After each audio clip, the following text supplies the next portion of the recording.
I have been pleasantly surprised by all the positive feedback I've gotten from my video, How to Rate Movies. If you haven't seen it, it's pinned in the comments below and I'll have it linked at the end of the video. One comment I received that really resonated with me was from Chintan Patel 3276. Thanks for your comment. He said, and I'm paraphrasing, how do you distinguish between a movie that's good and a movie that's great?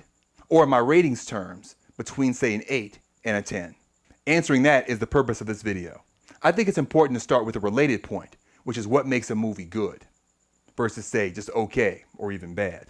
It starts with a well-executed story arc, or in another word, a well-structured story that, to use a bowling analogy, sets the pins up really well and then by the end knocks them all down, leaving the viewer satisfied at the end.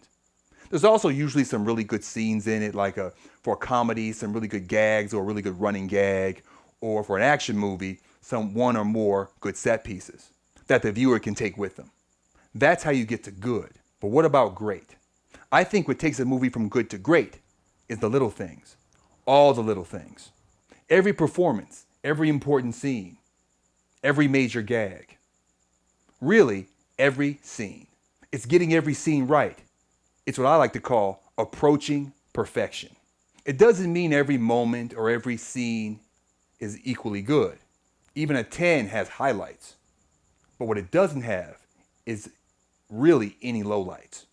Give me the shooting script of a movie that I rank a 10, and then give me any page number, I can find something on that page that's gold. Could be a line of dialogue, could be a moment, or maybe even the whole scene. Every page. Now, the specific example my viewer used in their comment was comparing Die Hard, a 10, to Die Hard 2, which is, say, an 8. I give it an 8. I think he was giving it an 8 or 9 as well. What's the difference? My answer is that every scene in Die Hard works.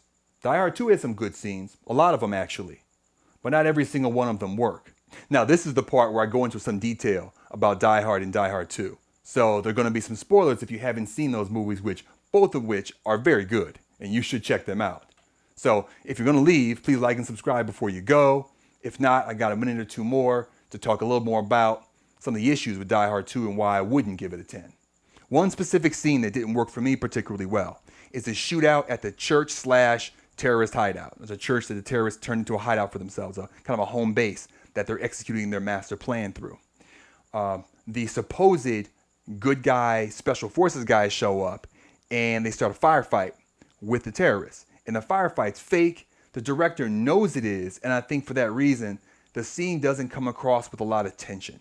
And if you watch the movie more than once, which I have plenty of times because it's a good movie, I noticed that there is a lack of tension in that scene. And now that's a specific scene that I'm pointing out as one that doesn't quite work for me.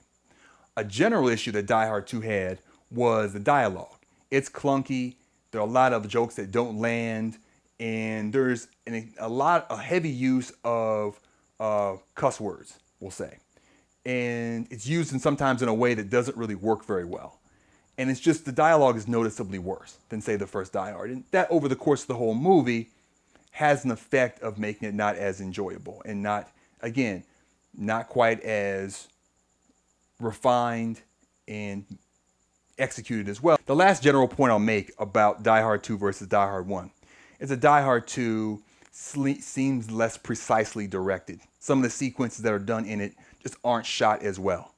And probably it's the difference between the director of Die Hard 2, Rennie Harlin, and the director of Die Hard 1, which was John McTiernan, who also did Die Hard 3 as well as Predator. I think he's a better director, and I think that his directing is just better than Rennie Harlin's is in Die Hard 2. And so that's a difference in overall execution that, like the dialogue, comes across over the course of the whole movie, even though there aren't a whole lot of bad scenes in Die Hard 2.